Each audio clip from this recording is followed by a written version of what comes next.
बहुत समय पहले की बात है। हिमालय की तलहटी में बसा एक छोटा सा गांव था, शांतिपुर। इस गांव में रहता था एक निडर और जिज्ञासु लड़का आरव। बचपन से ही आरव को पहाड़ों, नदियों और जंगलों में घूमने का बहुत शौक था। वह अक्सर बूढ़े बुजुर्गों से अजीब अजीब कहानियाँ सुनता, विशेषकर रहस्यमय जंगल की कहानी जो गाँव की उत्तर दिशा में घने कोहरे के पार स्थित था। कहा जाता था कि उस जंगल में कोई गया तो फिर लौट कर नहीं आया, लेकिन आरव के मन में हमेशा एक सवाल रहता, आखिर उस जंगल में ऐसा क्या है। एक दिन जब गांव में मेला लगा था, आरव ने अपने सबसे अच्छे दोस्तों मयंक और काव्या से कहा, चलो हम रहस्यमयी जंगल की सच्चाई जानने चलते हैं। पहले तो दोनों डर गए, लेकिन फिर आरव के जोश और आत्मविश्वास को देखकर राजी हो गए। उन्होंने तैयारी की, खाने के पैकेट, पानी की बोतलें, एक कंपास, टॉर्च और एक नक्शा लिया और अगले दिन भोर होते ही यात्रा पर निकल पड़े। तीनों ने कोहरे को पार किया और दोपहर तक जंगल के किनारे पहुँच गए। वहाँ एक टूटी फूटी लकड़ी की पट्टी पर लिखा था, यहाँ से आगे जाना खतरे से खाली नहीं है। मयंक ने पीछे हटने का इशारा किया, लेकिन आरव ने दृढ़ता से कहा, जो डर गया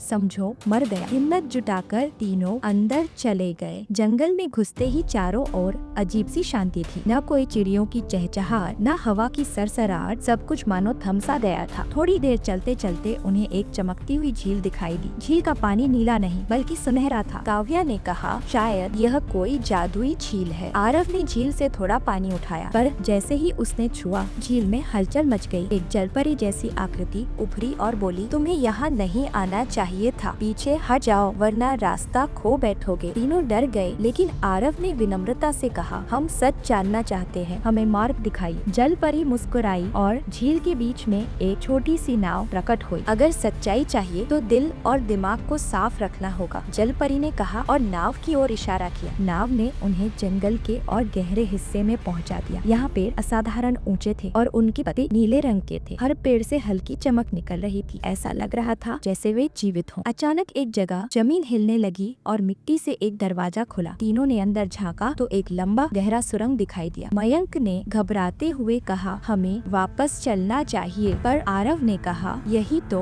असली रास्ता है। वे तीनों सुरंग में घुसे और धीरे धीरे आगे बढ़ने लगे। रास्ते में अजीब अजीब चित्र बने थे, एक विशाल काय चिड़िया, सोने के महल और एक रहस्यमयी राजा का चित्र। काव्या ने अनुमान लगाया, शायद यह जंगल एक खोया हुआ राज्य था। रास्ता तय करते करते वे एक विशालकाय पत्थर के द्वार पर पहुँचे, जिस पर लिखा था, सच्चे दिल वालों के लिए द्वार खुलेगा। आरव ने बिना डरे आगे बढ़कर द्वार को छुआ। अचानक द्वार अपने आप खुल गया। भीतर एक बड़ा कक्ष था, जिसमें चारों तरफ चमचमाती मूर्तियाँ थी, सोने की, चांदी की, हीरो से जड़ी हुई। लेकिन तभी एक गहरी आवाज गूंजी, जो लालच करेगा वह यही कैद हो जाएगा। मयंक और काव्या डर के मारे पीछे हट गए, लेकिन एक कोने में पड़े एक छोटे से लकड़ी के बक्से ने आरव का ध्यान खींचा। उसने बक्सा खोला तो उसमें एक पुरानी किताब मिली, रहस्यों का ग्रंथ। जैसे ही आरव ने किताब उठाई, सारी मूर्तियाँ गायब हो गयी और जंगल की छत फटने लगी। हवा के तेज झोंकों के साथ एक भयानक राक्षस प्रकट हुआ। राक्षस ने गरजते हुए कहा, यह जंगल अब तुम्हें कैद कर लेगा। तीनों ने भागना शुरू किया, पर राक्षस का आकार बढ़ता ही जा रहा था। तभी किताब के पन्नों में से एक तेज रोशनी निकली और आरव के हाथ में एक चमकती तलवार आ गई। आरव ने तलवार से राक्षस पर वार किया। राक्षस दर्द से चिल्लाया